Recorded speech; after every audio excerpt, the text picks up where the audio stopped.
இன்னைக்கு நம்ம 50 வருஷத்துக்கு முன்னாடி எங்கள் அம்மா செஞ்சது எனக்கு ரொம்ப பிடிச்ச டிஷ்ஷு. இன்றைக்கி உங்களுக்கு செஞ்சு காட்டலான்னு இருக்கேன். முட்டை போண்டா குழம்பு.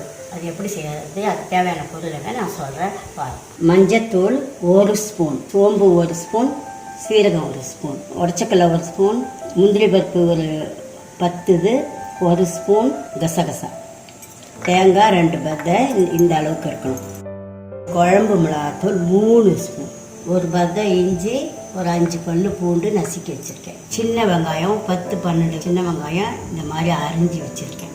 2 தக்காளி, பெரிய தக்காளி நைஸாக அரிஞ்சு வச்சுருக்கேன். போண்டா பொரிக்கிறதுக்கு எண்ணெய், இந்த 100 எண்ணெய் வச்சுருக்கேன்.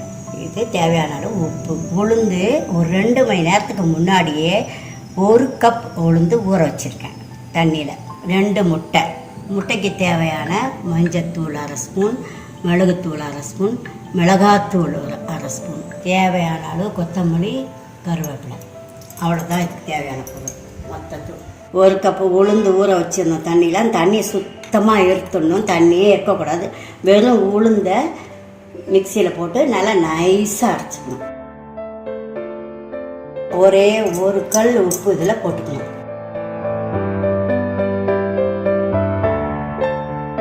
கட்டியாக நல்லா அரைச்சாச்சு, தண்ணி ஊற்றாத அப்படியே அந்த பருப்பு மாத்திரம் நைஸாக அரைச்சி எடுத்தாச்சு.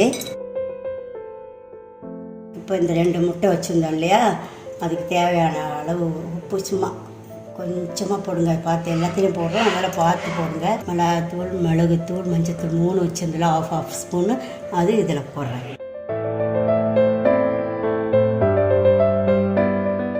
2 முட்டை உப்பு காரம் எல்லாம் சேர்த்து நல்லா கலந்து வச்சுருக்கேன். அதை இந்த உளுந்து மாவு அரைச்சலே கெட்டியாக அது இதில் ஊற்றி கலந்துடலாம். பாருங்க, உளுந்த மாவும் முட்டையும் சேர்த்து நல்லா கலந்து வச்சுருக்கேன். மாவு ரெடி ஆயிடுச்சு.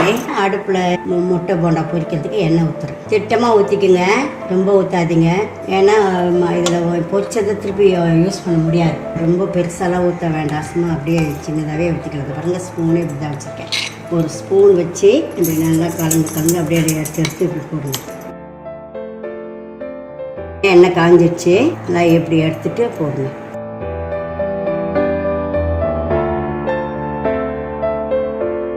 ஸ்பூனில் எடுத்து வராதவங்க இது மாதிரி கையில் கூட போடலாம்.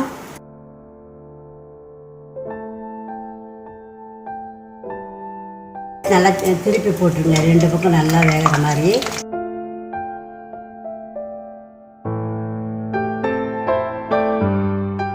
தண்ணியை தொட்டுட்டு உருண்டையாக ஊற்றி போட்டேன். இதை அப்படியே திருப்பி போடுங்க. ரொம்பலாம் முருங்குன்னு சிவப்பாலாம் வேக வேண்டாம்.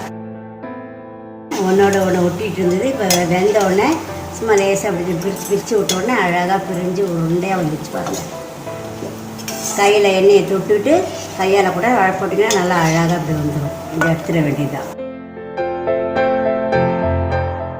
கடாய் காஞ்சிச்சு. குழம்புக்கு தேவையான எண்ணெய் ரொம்ப ஊற்ற வேண்டாம், இது கொஞ்சம் ஊற்றினா போதும். ஏற்கனவே போண்டா வேறு எண்ணெயிலே சுட்டுருக்கோம். நீங்கள் போண்டா சுட்டிங்களா, அந்த எண்ணெயை கூட மேலாக எடுத்து இதை யூஸ் பண்ணிக்கலாம். ஏன்னா அந்த முட்டை போட்ட போண்டா எண்ணெய் திருப்பியும் முட்டை போண்டா சுட்ட எண்ணெய் யூஸ் ஆகாது, எக் ஸ்மெல் வரும். அதனால் நீங்கள் இது குழம்புக்கே யூஸ் பண்ணிவிட்டு மிச்சது எதாவது எக் ஆம்லேட் அந்த மாதிரி போடுறதுக்கு, நான்வெஜ் சமைக்கிறதுக்கு யூஸ் பண்ணிக்கலாம். மற்ற வேறு எதுவும் யூஸ் பண்ண முடியாது. காஞ்சிச்சு. இதில் 1 ஸ்பூன் சோம்பு, 1/2 ஸ்பூன் சீரகம். சோம்போட ஸ்மெல் நல்லா வருது. இப்போ இஞ்சி பூண்டு போடுறோம். வெங்காயம் நறுக்கி வச்ச வெங்காயம். இந்த வெங்காயம் வதங்கிறதுக்கு கொஞ்சம் லேட் ஆகும், அது வதங்கட்டும். வெங்காயம் நல்லா வதங்கிச்சு, நல்லா வாசனை வருது. கருவேப்பிலை போட்டவ,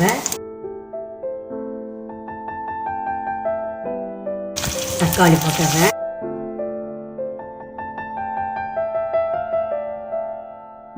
தேவையான அளவு உப்பு போட்டவன். உப்பு பார்த்து போடுங்க, ரொம்ப எடுக்காது உப்பு. முட்டை போண்டாவில் வேறு உப்பு இருக்குது. நீங்கள் பாருங்கள், மஞ்சத்தூள் போட்டுறேன்.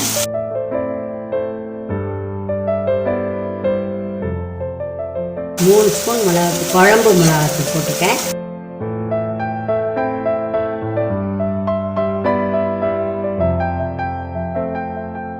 ஒரு பருத்தி எண்ணெயில் தண்ணி ஊற்றிருங்க. நல்லா 3 கப் தண்ணி ஊற்றுங்க. மிளகாத்தூள் ஸ்மெல்லாம் போய் நல்லா கொதிக்கணும். 3 கப் தண்ணி ஊற்றி மூடி போட்டுருங்க. அது கொதிச்சிட்ருக்கட்டும். இப்போ குழம்பு கொதிச்சிட்ருக்கு. அதுக்கு தேங்காய் அரைச்சி ஊற்றணும். அதை இப்போ அரைச்சிட்டு வந்துடலாம். தேங்காய் உடக்கு சேர்க்க வேண்டிய பொருள் 1/2 ஸ்பூன் சோம்பு, 1/2 ஸ்பூன் சீரகம், முந்திரி பருப்பு ஒரு சின்ன அந்த மாதிரி துண்டாக இருக்கிறது ஒரு 8, பொட்டுக்கடலை ஒரு ஸ்பூன், கசகசா 1 ஸ்பூன், 2 பத்த தேங்காய் இந்த கப்பில் 1 கப் எல்லாத்தையும் சேர்த்து தண்ணி ஊற்றி பேஸ்ட்டாக நைஸாக அரைச்சிட்டு வந்துடலாம். நைஸாக அரைச்சாச்சு. குழம்பு நல்லா தலை நல்லா கொதிச்சிச்சு. இந்த மிளகாத்தூளோட பச்சை வாசனைலாம் போயிடுச்சு. இப்போ இந்த தேங்காய் அரைச்ச பேஸ்ட்டை இதில் போடலாம். கழுவுன தண்ணி இதுலேயே ஊற்றிடலாம். இது கொஞ்சம் தண்ணியாக தான் வச்சுக்கணும். ஏன்னா இந்த முட்டை போண்டா வந்து குழம்பெல்லாம் இழுத்துரும். அப்புறம் ஊற்றி சாப்பிட்றதுக்கு குழம்பு இருக்காது. அதனால கொஞ்சம் தண்ணி தாராளமாக ஊற்றிக்கணும். இப்போ நீங்கள் உப்பு காரெல்லாம் கூட பார்த்துக்கலாம். அந்த போண்டாவை போட்டு ரொம்ப நேரம்லாம் வைக்கக்கூடாது. எல்லாத்தையும் இழுத்துட்டு உடனே ஊறிடும், சாஃப்டாக ஆகிடும். அதனால நல்லா தலைன்னு கொதிக்கும் போது அதை போட்டு அப்படியே மூடி ஆஃப் பண்ணிடணும் சுவிட்சை. பாருங்க நல்லா தலைன்னு கொதிக்குது. அதில் இந்த போண்டா எல்லாத்தையும் போட்டுடலாம். நீங்கள் வெறுமனை கூட சாப்பிட்டு பார்க்கலாம், நல்லா இருக்கும். வேணா இதை நிறைய செஞ்சு நீங்கள் சும்மா ஒரு ஸ்நாக் மாதிரி கூட சாப்பிட்லாம். அந்த போண்டா குழம்புல போடாமல் இது போட்டு ஒரு கொதி வந்தவொடனே ஆஃப் பண்ணிவிடுங்க.